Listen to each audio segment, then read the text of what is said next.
Passeu, passeu. Ho tenim tot a punt per començar.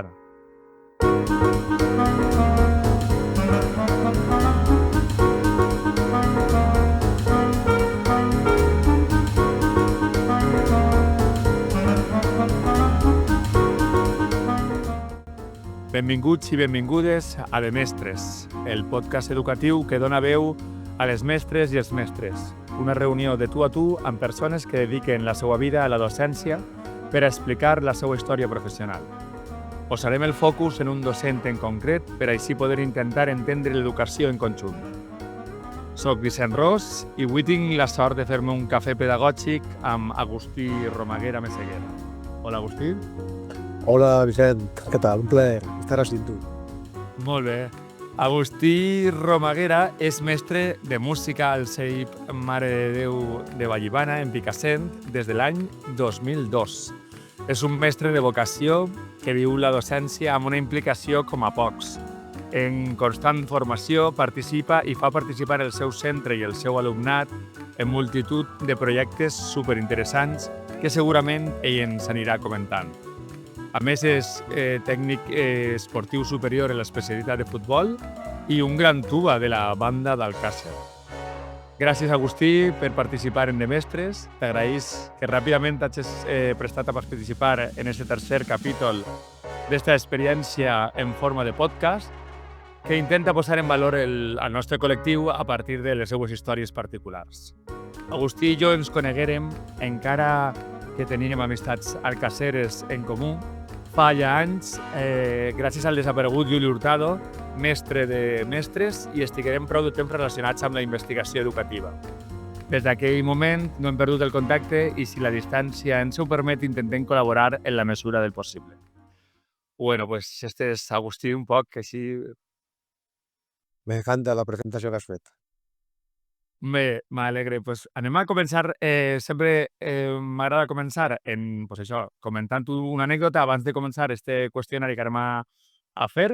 I bueno, l'anècdota o reflexió d'avui, donats que estem a dies d'una consulta dins del sistema educatiu valencià sobre la tria de la llengua base vehicular o imperant en què estudiaran cadascun dels nostres alumnes, esta vegada ens agradaria que ens comentares la teva opinió sobre esta consulta, que almenys és curiosa dins d'un sistema educatiu públic que pregunta a les famílies en quin idioma volen escolaritzar els seus fills o filles, sense tindre en compte cap qüestió pedagògica i sociolingüística, sense preocupar-se del dany que pot fer al sistema educatiu valencià i a la nostra llengua i sense importar-los el conflicte que genera als centres públics i a la societat, ni tampoc a la conservació del que suposa el major tresor cultural d'un poble, com és la seva llengua.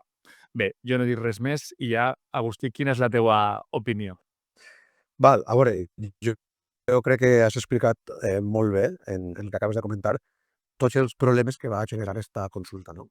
Que a esta llei li passa com a Santillana del Mar, que ni és santa, ni és llana, ni tiene mar. És a dir, que esta llei anomenada de llibertat educativa té ben poc de llibertat i molt menys d'educativa. I vaig a ser breu perquè hi hauria molt del que parlar, però respecte a la llibertat, jo crec que fins ara tots, quan hem anat a matricular els nostres fills a una escola, ens hem preocupat de saber quin és el seu projecte educatiu i també el seu projecte lingüístic.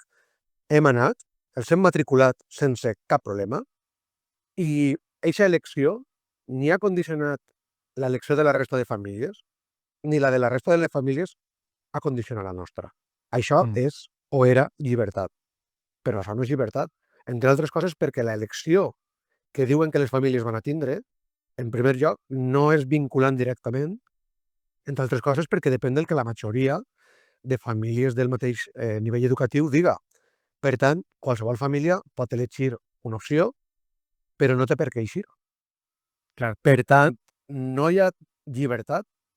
O sigui, tu pots elegir, però no hi ha llibertat en tant en quant ningú te va garantitzar que aquesta elecció siga la correcta. I tot el que això va generar, com tu has comentat, dins d'un centre educatiu o la vulneració de famílies i alumnes que poden trobar-se al cas que en el seu centre educatiu, en el que ja porten anys i estan familiaritzats i d'alguna manera arrelats, poden trobar-se el cas que la llengua vehicular fins ara deixa de ser-ho, però pot ser que se troben el cas que no sols siga en la seva escola, sinó que siga la població completa, que no tinguen l'opció d'estudiar en la llengua vehicular que volen, bé siga valencià o bé siga castellà.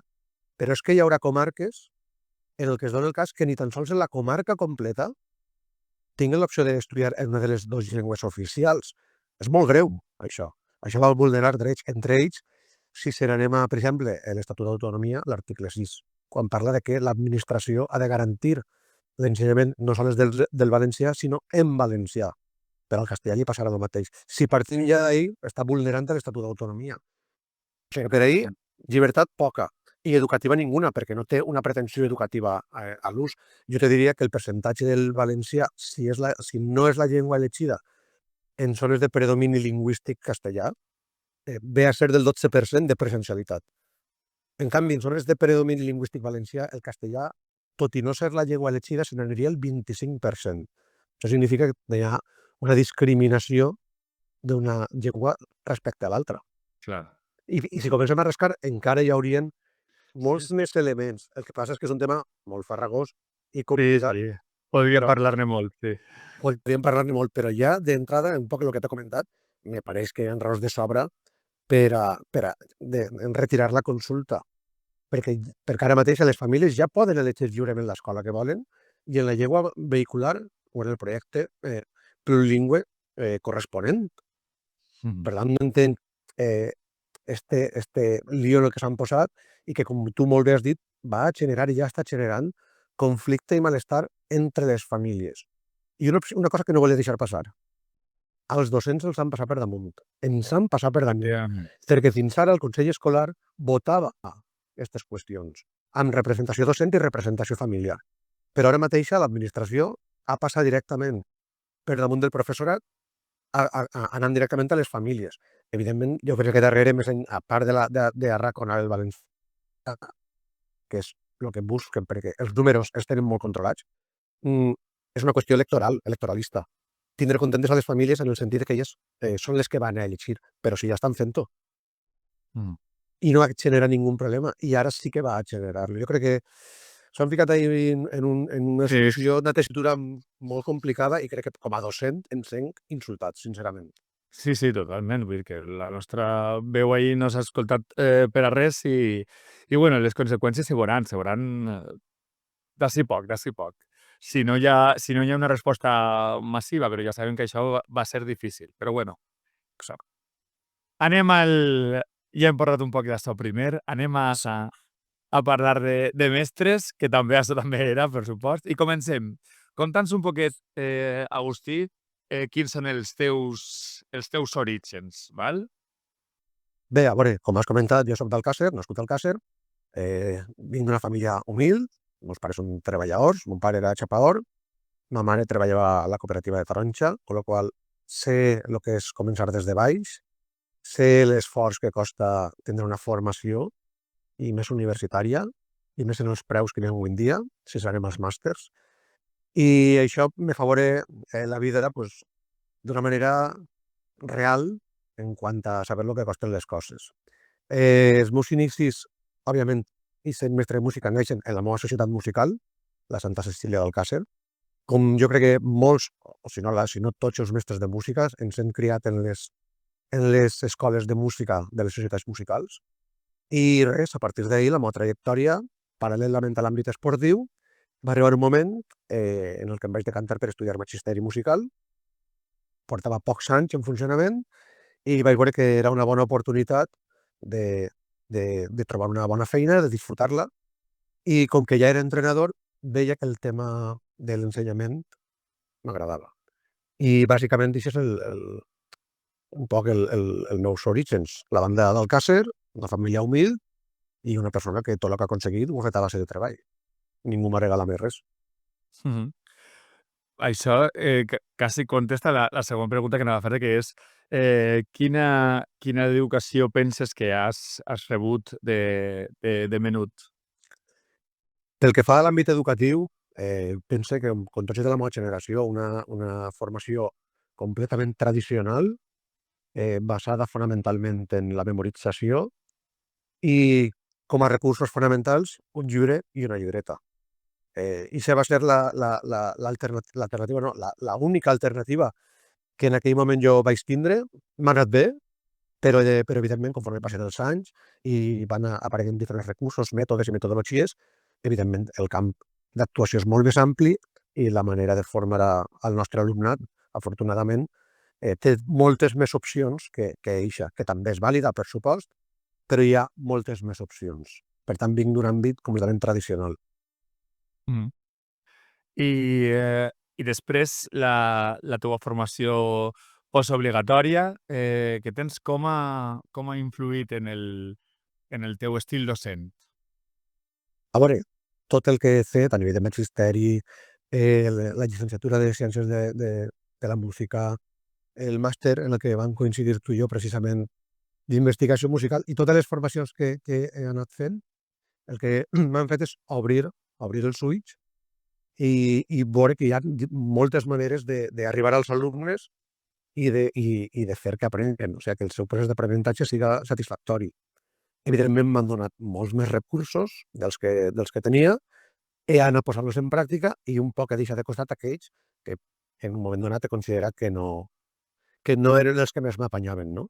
Jo, com deia Carolina l'altre dia, crec que el més important, en este cas com a mestre, és utilitzar allò que saps que funciona, que és efectiu, que és motivador per a l'alumnat, però que genera aprenentatge.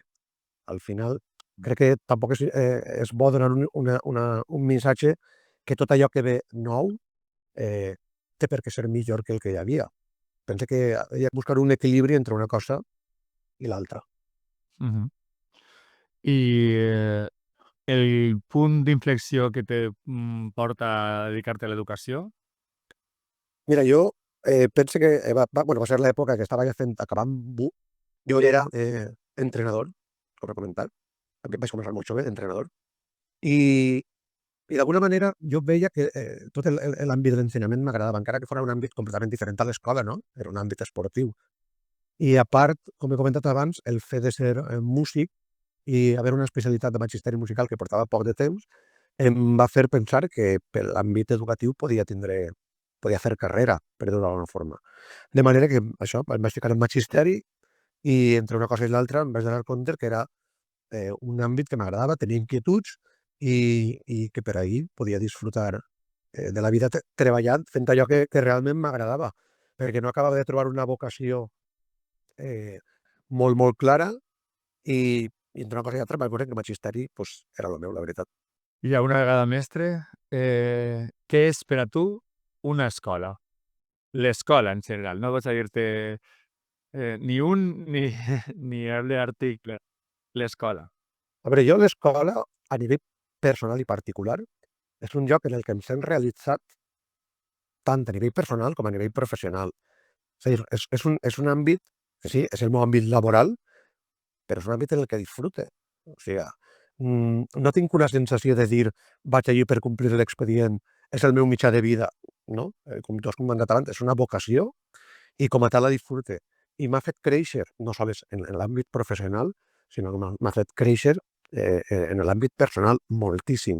He après molt dels meus companys, tinc la sensació que com a mestre també he millorat des de que vaig ser pare l'any 2013.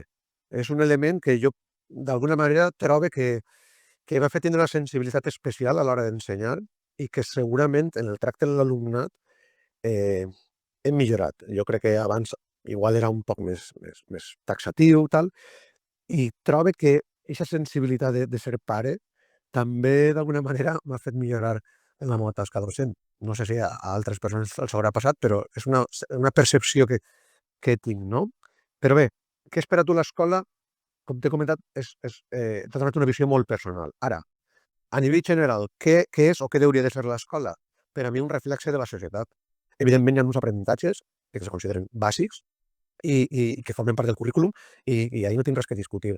Però és evident que l'escola, en els diferents sabers bàsics, en els diferents projectes, en les diferents dinàmiques que se fan, hauria de tindre aquesta sensibilitat respecte a lo que passa al voltant de les famílies, dels xiquets i del món, perquè si no al final l'alumnat no troba motivació per a vindre a l'escola, no? Vull dir, si al final tot allò que fem a l'escola és una cosa que l'alumnat veu que no té cap utilitat per a la seva vida o per al futur de la seva vida, troba que l'alumnat avui en dia, que té tota la seva informació a l'abast, no va arribar a aquest punt de motivació que el mestre voldria, no?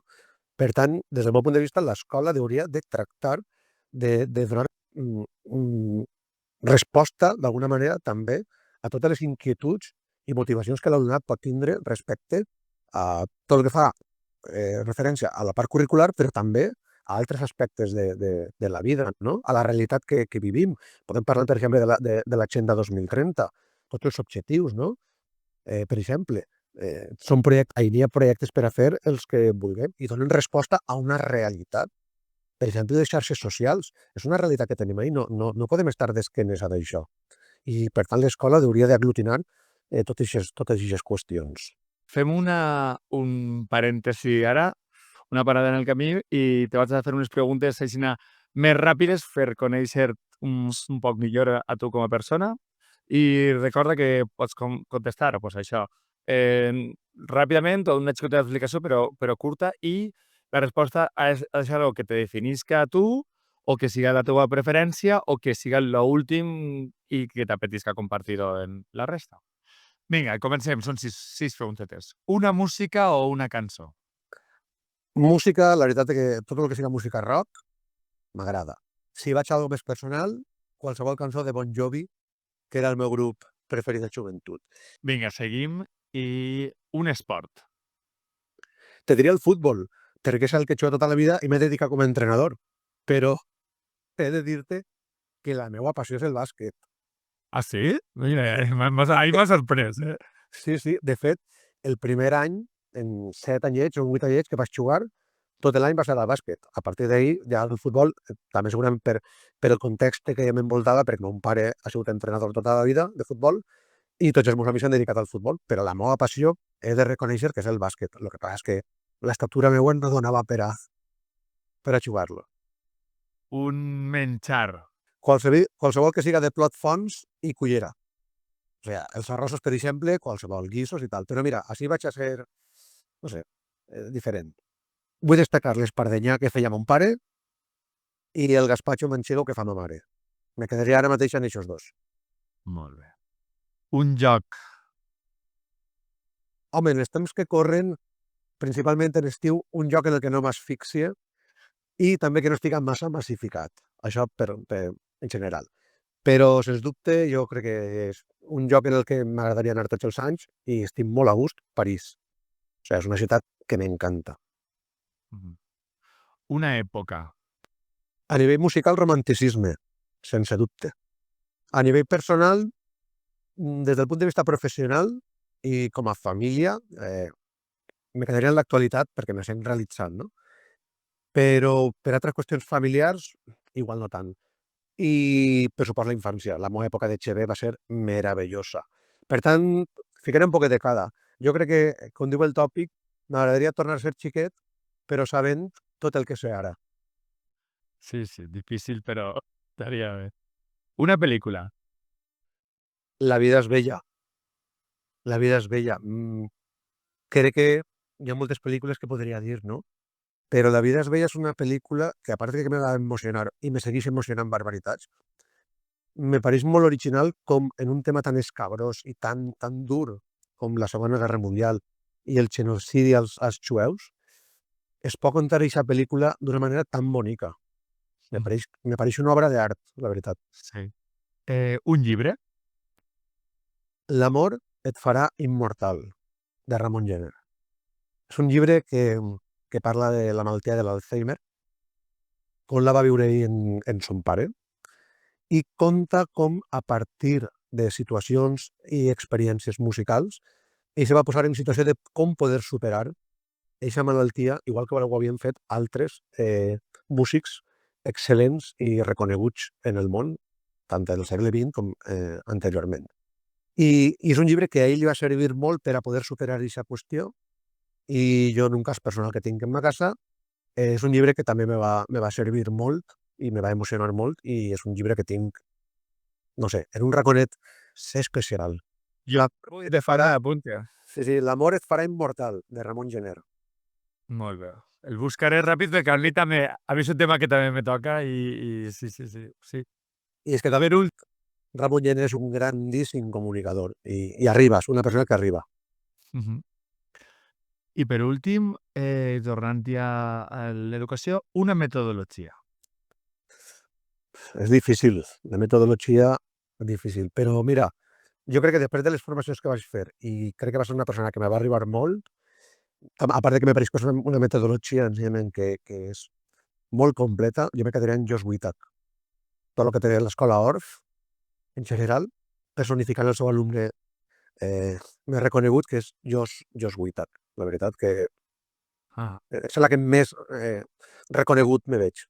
Per a gent que ve fora del món de la música, Josh Wittak era un pedagog, jo crec que era, si no m'equivoco, era de Suïssa, ara tinc dubte, el país en Jo el diria que venia. que era belga, però Belga, té raó, sí, era belga. I era un home enorme, grandíssim, unes camises de flors hawaianes, era un espectacle d'home i mos juntava allí amb mogolló de músics tocant pues, el instrumental Orff, el instrumental escolar, però muntava unes... havia muntat uns concerts Sí, i uns saraos, però mos feia de tot, cantar, tocar ballar i ballar. i intel·lectualitzar, i al final de tot això, intel·lectualitzar el llenguatge musical o la música, no? I això, fer aquest procés d'eixa forma era brutal, no? I bueno, sí, de veres que tenim una generació que hem estat ahí formats per Wittak, sí. Exacte. I sempre un poc va molt acorde amb la meva manera de pensar, no? Que és des de l'experimentació a la conceptualització, que és el que tu acabes d'explicar. Efectivament. Anem allà, seguim. Els mestres, dic sempre que estem fets de les escoles que hem habitat. Parla'ns breument de les teues escoles, encara que jo, després que m'he quedat un poc, te conec, Mateix, però al·lucinat, des del 2002 estàs sent de Vallivana, o sigui que m'imagino de què vas a parlar-nos, però dius... Sí, a veure, quan tu dius que les escoles fan els mestres d'alguna manera, és que, clar, és que jo m'he fet en aquesta escola. És que he estat en dues escoles, més enllà de les pràctiques de magisteri. Vaig aprovar l'oposició l'any 2000 i vaig estar al Jaume I d'Alcàsser, o sigui, en el meu poble, els 2 anys, o sigui, de pràctiques i provisional. O sigui, vaig tindre una sort tremenda. I ja el primer concurs a Vallivana, a Picassent. I d'ahir no m'ha manejat. I, evidentment, en les dos m'he fet, perquè els 2 primers anys, que són tan difícils, vaig tenir la sort d'estar en una escola, en un professorat, un claustre molt estable, d'una edat ja, vull dir, molt consolidat, i me va vindre molt bé perquè tota aquesta experiència que ells tenien en aquell moment me va vindre molt bé, i hay que tenir en compte que en aquell moment, en primer i segon d'ESO encara estava a les escoles, jo tocava tot, des de primer de primària fins a segon d'ESO, i per tant, arribar de repent a una escola sense tenir pràcticament experiència, agafar alumnes de 6 a 14 anys, era complicat i vaig tindre molta sort aquests 2 anys dels companys que vaig tindre en Jaume I d'Alcàsser. I això me va preparar d'alguna manera quan vaig pegar el botó a una altra escola, en aquest cas a Vallivana, i com te deia abans, és que m'he fet persona allí, m'he fet pràcticament home allí, perquè vaig arribar molt jovenet i he passat 22 anys. És que porto 22, en vez de 23 cursos, que és una barbaritat. Sí. I bé, jo m'he format allí, però també pense que he marcat allí, no sé com dir-ho,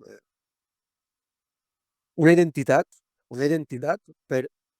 El centre ara, en aquests moments, vull dir, tu li deus al centre, però el centre, evidentment, te deu a tu també, perquè una part de la idiosincràsia del centre eres tu, evidentment, segur. Això estic convençut. Home, està mal que ho diga jo, però trobo que algo li he donat, o molt li he donat. Bueno, i trobo que molt, igual hi ha persones que diuen que no tant, però sí, crec que és mutu l'agraïment, per dir-ho d'alguna manera.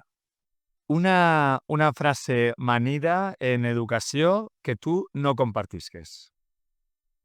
N'hi ha unes quantes, però mira, jo trobo que n'hi ha una que trobo que potser jo també l'haig dit més d'una vegada, sense voler, allò de, en la meva època, o quan jo estudiava, això els ho diguem als alumnes, com donant més importància al període en què nosaltres estudiàvem o tal, trobe que és un error garrafal, perquè quan tu estudiaves, vull dir, la gent anava encara en burro, vull dir, crec que no és una frase que puga donar-li a l'alumnat una bona referència de lo que està bé i està mal. No sé, pots ficar exemples, no?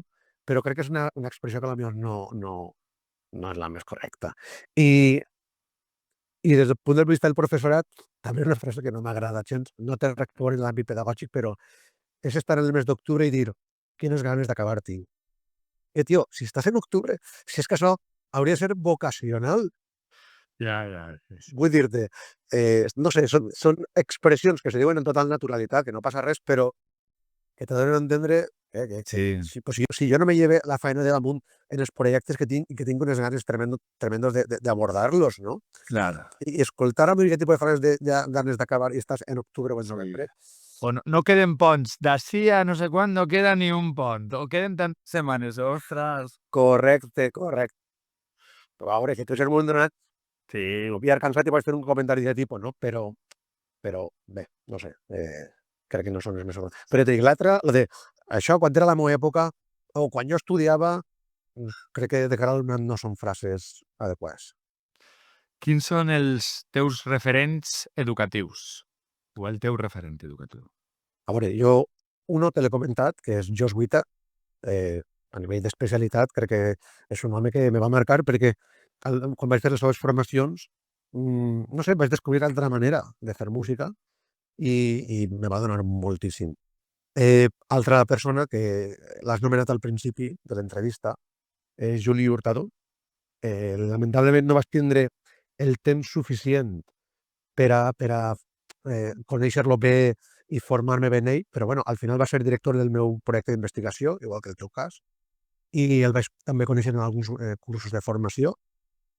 I va ser un referent perquè vaig veure una persona no sols una implicació gran, sinó una passió. O sigui, el seu era passió en tot el que dies i en tot el que sentia per l'escola. I això jo penso que me va calar molt, evidentment. Després la seva pèrdua me va marcar molt, va ser d'una tristor tremenda. I sempre el tinc ahí. O sigui, jo de Juli sempre me'n recorde. I lamentablement, pues això, me'l va deixar fa Per part formem part d'aquest col·lectiu de molts mestres que estem influenciats per l'halo de Juli, no? Continuarem parlant d'això. efectivament. I no volia oblidar-me també d'uns referents, que a voltes no s'anomenem perquè, no sé, són els meus companys d'escola i en este cas vull destacar els meus companys de música del projecte Musiescola, especialment. O sigui, des que forme part del projecte Musiescola he trobat un grup de gent que, a part de ser una família, he trobat un munt de grans professionals que a més són molt generosos, perquè a l'hora de treballar, de compartir material, recursos, inquietuds, o sigui, m'he enriquit una barbaritat. I jo posaria aquests tres pilars. Per una part, Josh Wita, que en l'àmbit més musical possible, Juli Hurtado en lo musical, però en general en lo pedagògic, i els mestres de música escola, perquè tots aquests anys m'han enriquit barbaritats a partir de les seves experiències i de tot el que m'han donat. Què trobes a faltar, Agustí, en les escoles? Un major sentit col·lectiu del treball. Me falta implicació. Implicació no en el sentit de complir en el treball que cadascú fa a la seva aula, sinó implicació en el sentit més ampli d'escola, no? Els mestres de música pensen que en això som uns avançats. Estem acostumats a obrir les portes de l'aula i a compartir el nostre treball o preparar el nostre treball per a tota l'escola. Estem acostumats a això. És a dir, nosaltres aportem valor a l'escola. Jo el que trobo a faltar és que, sobretot en l'àmbit tutorial, en l'acció tutorial, que aquest treball no se quede dins de les aules. A mi m'agradaria que aquest treball que se fa en els grups d'alumnes en l'aula, d'alguna manera poder arribar a tota l'escola, se poguera visibilitzar, que foren projectes més grans i que no se quedaren soles de portes cap a dins. I aquesta implicació és a la que me referia, no? Un sentit un poc més col·lectiu del treball i que, com passa en l'àmbit privat, nosaltres com a treballadors que prestem un servei aportem valor. Jo crec que això és l'expressió, aportar valor a l'escola, no sols a la meva aula, aportar valor a l'escola en general. Una consciència de pertànyer a una col·lectivitat i de pertànyer a l'escola, no? Això, efectivament, també t'ho puc dir, sí. Què destacaries de tu com a mestre i què milloraries? Una de cada. Què destacaria? Bueno, a nivell pedagògic, crec que res faig, crec que el que la majoria de gent fa, no?, en la seva aula. Però sobretot el que més destacaria és la meva passió. O sigui, i no ho dic jo, és que la veritat és que tots aquests anys, amb gent que he parlat, exalumnes, famílies, tal, un poc el que sempre m'han transmès és que aquesta passió que li pose se nota.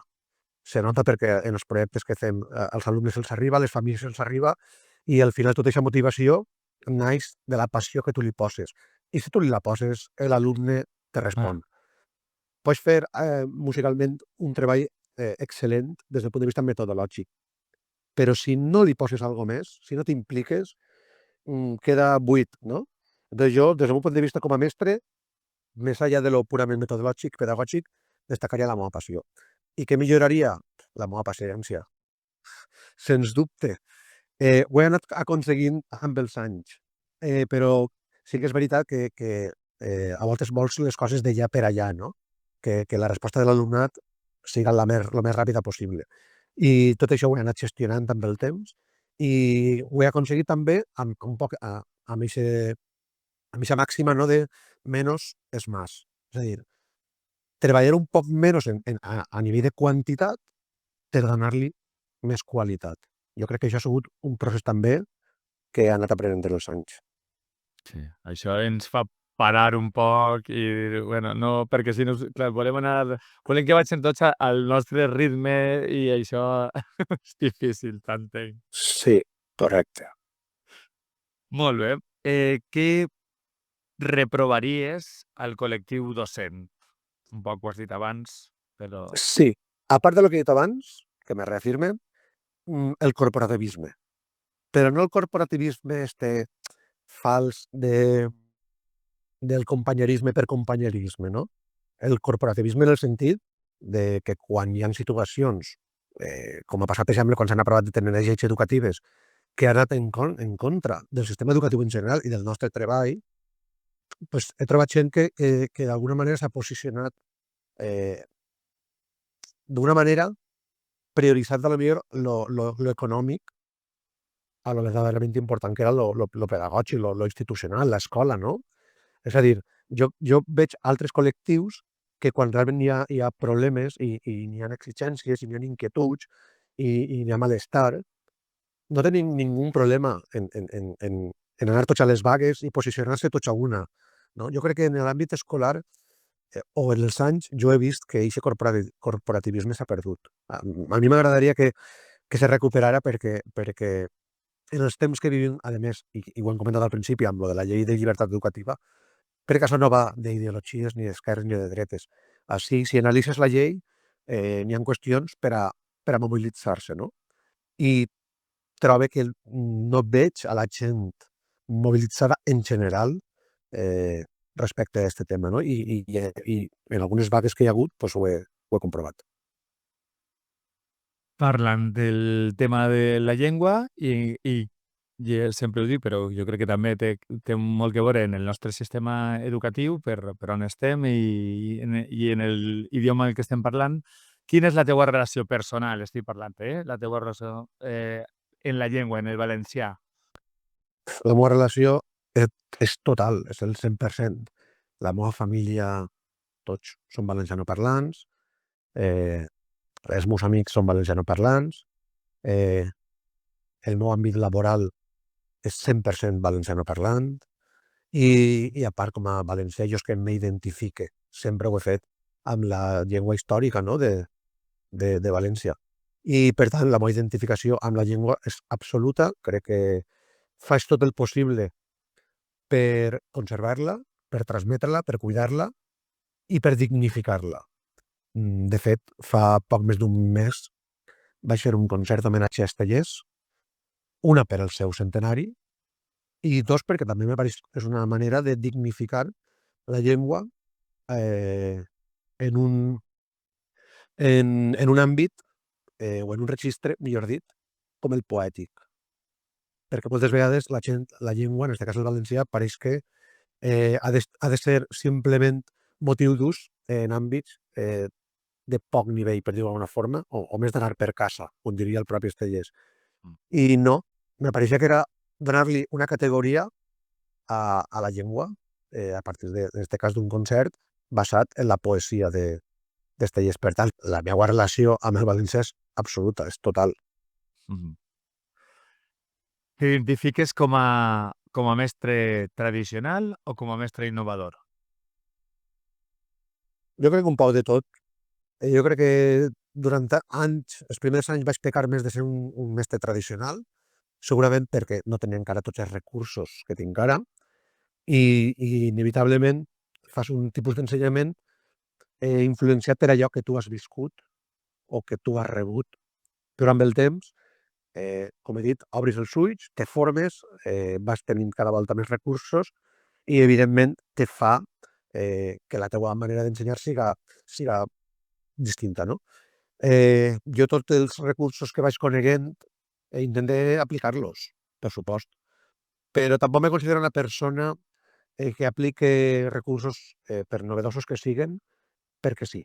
Com t'he comentat abans, al final busco un equilibri entre allò que sempre m'ha funcionat, per molt tradicional que siga, i mètodes d'ensenyament i recursos que he anat descobrint amb els anys. Per tant, ni una cosa ni l'altra, un poc de tot, en realitat. Però sí que és veritat que m'agrada estar al dia de totes les coses. I estàs al dia a través dels influencers? No ho sé, te pregunto per ells. Quina és la teva opinió sobre els influencers educatius? He de dir que no estic molt posat a nivell de noms d'influencers, no? Sí que alguna l'he seguit per ahir, val? I, a veure, me pareix que la intenció és bona en tot allò que fan, en donar-li visibilitat a tot el nostre treball, però crec que hi ha algun d'ells que ha perdut, des del meu punt de vista, la perspectiva de l'aula. És a dir, jo crec que hi ha coses que estan molt bé, mostrar recursos i mètodes d'ensenyament nous, influir o tractar d'influir en tota la comunitat educativa, no els mestres, també famílies que els seguiran segurament o que els arribaran, però la meva opinió és ixa, no? Que de vegades hi ha gent que entra en una dimensió i deixa un poc de costat la realitat de l'aula. De fet, alguns s'han acostumat ja a les conferències i als podcasts de ràdio i de més, i tinc la sensació de que fa temps que no toquen l'aula. I això és perillós. Perillós perquè també, com he dit abans, arriben a les famílies. I de vegades les famílies esperen que els mestres a les escoles apliquen tot allò que veuen a YouTube, per exemple, no? I això és una pressió afegida que no tenen per què suportar, perquè la realitat de les aules és molt diversa i moltes voltes les mancances que tens i la realitat de l'alumne que tens no t'ho permet. O sigui, no tens recursos i el mapa escolar avui en dia no és fàcil. No és fàcil perquè està tot catalogat, tots els trastorns i demés, i la dificultat que hi ha per a portar a terme una classe normal, com per damunt afegir-li aquesta pressió de tindre que aplicar tot allò que estos influencers te van dient, no? I en alguns moments, per exemple, recordo l'època de la pandèmia, que tot el món estava molt volcat en temes de YouTube i demés, n'hi havia família que te deia, però per què no feu això i per què no feu l'altre? Vull dir que n'hi ha que anar molt espai en aquest tipus de coses. Crec que se fa amb bona intenció, però tot en la seva mesura. Sí. Després hi ha tant els mestres que també se creuen que són influencers, no? I després volen donar la classe com si estigueren en un canal de YouTube. Bueno, això ja, també hi hauria que parlar-ne molt d'ells. Bé, seguim. Parles de la teva relació personal, no vull una definició, amb l'avaluació. És complicada. La meva relació amb l'avaluació és complicada. Per què? Bàsicament perquè, no sé si a tu te passa igual, Vicent, com a mestre de música, em resulta molt difícil avaluar de... Ara ha canviat un poc, però filar tan prim. Vull dir-te, un 7, un 8, un 6... Vull dir, en un àmbit artístic és que no ho acabo de veure. Jo entenc que hi ha que quantificar el treball i el rendiment d'un alumne, però em resulta complicat. Sí que és veritat que amb el nivell amb el caràcter competencial de la llei i tenint en compte que fins al final de curs no cal treballar amb qualificacions quantitatives, este caràcter més qualitatiu de l'avaluació facilita la nostra tasca a l'hora d'avaluar i de fer els informes corresponents de l'alumnat, no? Però em resulta difícil perquè quan estem fent danses, quan estem fent instrumentacions, quan estem fent treballs de coordinació, quan estem fent audicions, estem fent cant, evidentment que valores totes les teves rúbriques per poder avaluar, però em resulta difícil perquè jo en un àmbit artístic no puc filar tan prim. Sí. I crec que sense voler acaba sent prou injust en una part de l'alumnat, perquè potser estic exigint una cosa que després a l'hora d'avaluar un 6, un 7, per què té que ser un 6 i no un 7 o al revés? És complicat. També en un àmbit matemàtic me resultaria més senzill, no? I estic molt d'acord amb el que va dir Carolina l'altre dia, perquè veig que me'l vaig escoltar, eh, és que l'avaluació és primordial, perquè l'avaluació és el motor de l'aprenentatge. O sigui, és que de l'avaluació depèn el què s'ensenya, el com s'ensenya, val? I sense això, si no contesteixes preguntes què s'ensenya, com s'ensenya i el que s'ensenya, vull dir, no té sentit res, no? I moltes vegades s'han fet les lleis educatives deixant l'avaluació un poc d'aquella manera.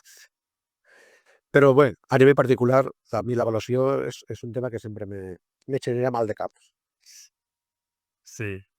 A molts, a molts, a molts. 2 records o 2 moments d'escola que t'agradaria destacar, un positiu i un negatiu. A veure, el dolent és inevitable i me dol en l'ànima, però la pèrdua d'una companya. O sigui, fa uns 4 anys vam perdre una companya de classe, una mestra, i és el moment més dur, amb diferència que a nivell professional he viscut, perquè a més tenia una relació ja arraigada amb ella, no sols de l'àmbit de quan ella va vindre a l'escola, ja la coneixia d'abans de compartir centre, damunt era del meu poble, i més d'una vegada havien compartit vehicle per a poder anar a treballar.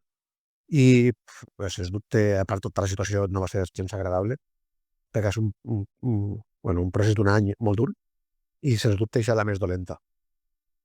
I bona, mira, jo te diré que el moment que espere amb ànsia tot l'any és quan vaig estrenar el musical de sisè.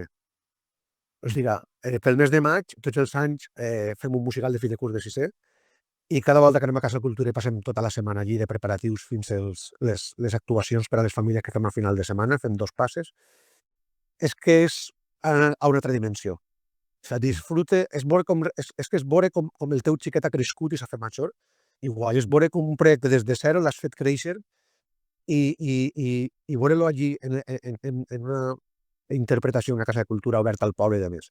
És un moment màgic. Jo és que disfrute i porto tot l'any esperant aquest moment. Per mi i passa cada any, afortunadament, passa cada any. I enguany dic que dir Després, que contau. és de creació pròpia. Enguany per primera vegada el guió l'he fet jo. Hola, que guai.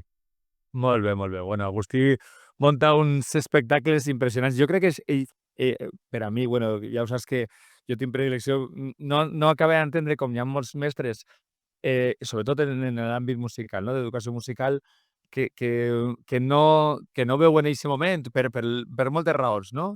De la mostra, però jo crec que és la culminació de veres de lo que li dona sentir real a que en l'escola estigui l'educació musical, no? No és que fer el festival pari. No estem parlant d'això.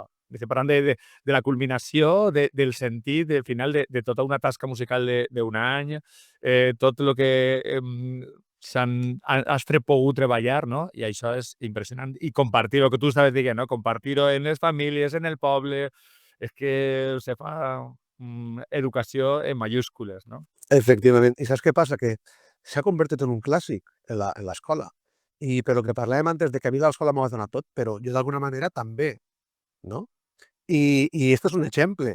Vull dir, la meva escola, entre altres raons, té una senya d'identitat en este projecte. O sigui, este projecte és una senya d'identitat de l'escola i tot el món sap el que en música se fa i és un element importantíssim. Te vaig a dir més, cada volta que anem allí a Casa Cultura, amb tot el vestuari, preparatius de tota classe, de decorats i de tot, passem per una altra escola que tenim al costat, que està enmig de la meva escola i Casa Cultura. És una escola privada concertada i quasi cada any que passem, si passem sobre les 5 de la vesprada, coincidim que estan les famílies allí i més d'una volta ha sigut el cas que al passar els nostres alumnes amb tot el material, vestuari i demés, diuen, mira, ja setmanes de Vallí van a fer el seu musical. I així per què no fan ningú musical, diuen. Vull dir que me sento orgullós d'això, perquè ja és conegut que fem el musical de Vallivana. És un orgull, la veritat que és un orgull, molta feina, però la veritat és que molt content d'aquest projecte, clar, i que fem sempre per acabar l'etapa, que també és un bon record per a ells. Sí, sí, sí. Amb la imminent repercussió de la IA, de la intel·ligència artificial i a la velocitat que van els canvis socials i tecnològics, com veus l'educació en 25 anys? No soc capaç de veure la de 25 anys. No tinc ara mateix els recursos i els arguments. Crec que la IA no influirà tant com pensem en la nostra etapa educativa. És a dir, tot el que és infantil primària, jo penso que la funció del mestre és insubstituïble, per moltes raons, però sobretot per la emocional. Jo penso que la intel·ligència artificial serà un recurs més, en tot cas, per al docent, però mai com a substitució del docent. El que sí me preocupa per a d'aquí 25 anys és que a este ritme de politització de l'educació i de la influència de les xarxes socials en el nostre alumnat, si no se prenen mesures importants en este segon cas també, no sé què serà de l'educació d'aquí 25 anys. Perquè ja hi ha moltes coses que se'ns escapen. La primera, des del punt de vista de la politització, l'hem explicat abans, no? Com de sobte se vol aplicar una llei respecte a l'àmbit lingüístic sense que el professorat hagi de comptar per a res. Si això ho fan ara, no vull ni pensar d'aquí 25 anys què pot passar, no? I en l'àmbit de les xarxes socials, la influència que té, també ho veiem, no? Perquè jo al meu alumnat li puc presentar 10 cançons de caràcter completament educatiu i no conèixer ni una, i sin embargo li puc preguntar el top 10 dels 40 principals i saber-se'ls tots, no? O els balls de moda en TikTok, per exemple. Clar, aquesta influència de 25 anys no sé quina serà, però és evidentment que n'hi ha que prendre mesures perquè crec que hi ha coses que no van pel bon camí. I l'escola no pot remediar-ho tot. O sigui, l'escola no pot lluitar contra tot això. Ha de ser un reflexe de la societat i ha de preparar per a la vida, però no poden lluitar contra tota aquesta influència. És impossible. Afortunadament, d'aquí 25 anys, jo estaré jubilat. Segur, segur. Bueno, estem arribant quasi al final. Recomana'ns o quina va ser la teua cançó dins de la playlist del podcast de Mestres. Pues mira, és una cançó que vaig conèixer fa pocs mesos, és molt actual, és de l'any 2023, i es diu I Lost Control, de Teddy Swims. M'encanta, me la fico en bucle. Perfecte, no la conec i està Pues te la recomano. molt bé. De fet, hi ha una versió llarga que se va fer de 18 minuts. La cançó dura 3 minuts i mig, 4. Però van fer una versió de 18 minuts en bucle. Espectacular. Molt bé, doncs ahí està. La següent peça per a la playlist. Res, quasi acabant. Agustí, vols afegir alguna cosa? Alguna xarxa social per a que te puguen seguir? Si vols contar-nos l'últim projecte, encara que ens l'has contat un poc, però l'últim projecte que t'està il·lusionant, un poc per acabar. Bé, sí que voldria dir un parell de coses. Per supost, la primera, donar-te les gràcies per aquesta iniciativa, donar-li veu als mestres, avui en dia me pareix fonamental, explicar les nostres inquietuds, necessitats, satisfaccions també, i perquè afortunadament són molts els que dia a dia fem o feu coses meravelloses a les aules i és important donar-los visibilitat. Val? I per altra, òbviament volia aprofitar per reivindicar una vegada més la importància de la música en l'àmbit educatiu. Jo penso que fem un treball excepcional dinamitzant les escoles. No sé què seria de moltes escoles sense la música i els mestres de música. Crec que fan feliç a molta gent en l'àmbit educatiu, però no només parlo d'alumnes, també dels propis mestres i famílies. I jo crec que això n'hi havia que posar un valor, sí o sí.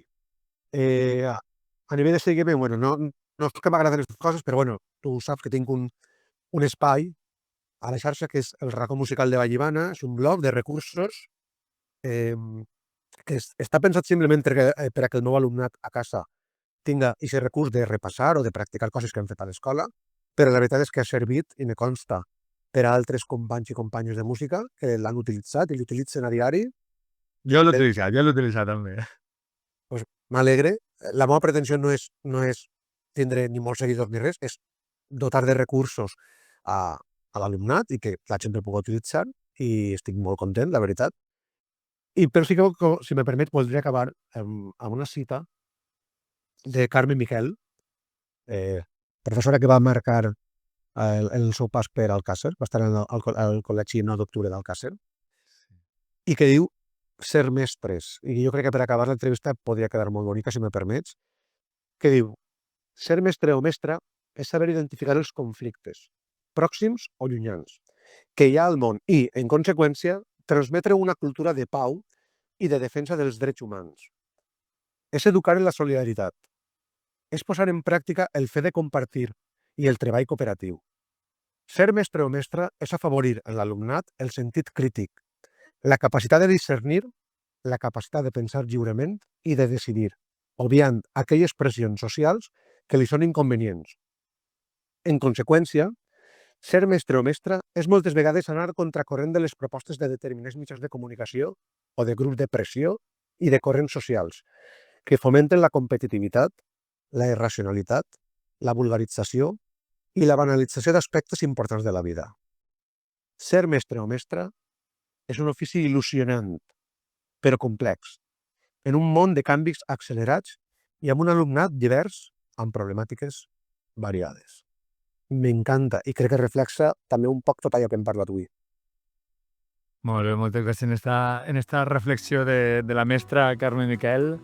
Te donem les gràcies, Agustí, per participar en aquesta finestra educativa i en aquest striptease pedagògic. Hem après amb tu i això als mestres sempre ens agrada. Recordeu que d'ací 15 dies tornarem a prendre cafè amb un altre mestre o mestra. Sabeu que podeu fer-nos qualsevol suggeriment o comentari a través del nostre correu de mestrespodcast@gmail.com o al compte d'Instagram de mestres_podcast, així com seguir-nos a Spotify o YouTube Music, on també podeu deixar els vostres comentaris, que sempre són benvinguts. En 15 dies o menys ens retrobem i tornem a parlar de mestres. Gràcies, Agustí, i ens veiem en l'escola.